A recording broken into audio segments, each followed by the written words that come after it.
to finish this off too, and I know when you're being from Texas, you know that Texas fan, A&M fans, when they're at the game and they're looking at this around the league, around the nation's scoreboard, it's the Texases, it's the Texas Techs, it's the Baylors. They want to see the scores, and that's where they boo and cheer. And even at Kyle Field now, they run the Big 12 scores, and that's when everyone is booing and what A&M They hissing. just can't wait to see Texas losing to Maryland, right? Right.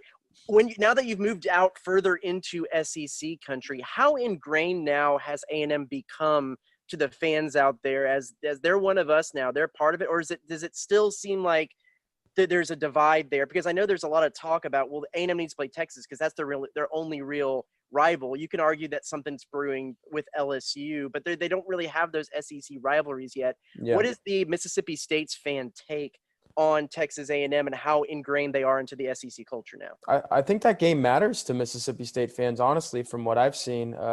First of all, they wear the same color, or at least the same shade, a close shade of maroon. So and the Adidas connection.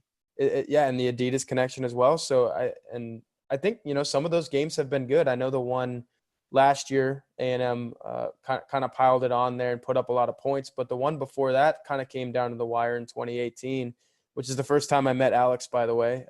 He made that drive up to Starkville, so vividly remember that.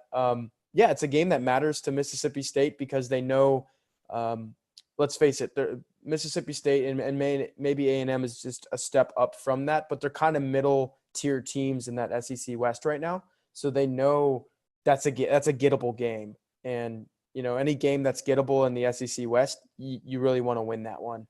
And like I said, there's that maroon connection. I think the Aggies are definitely kind of like a bona fide SEC team to the people out here in Mississippi now.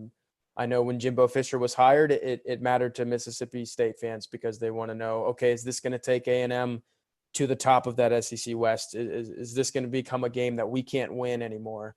And I think the Texas A&M game is one on the schedule that definitely isn't overlooked. It definitely isn't one that people don't get excited by, because they definitely do.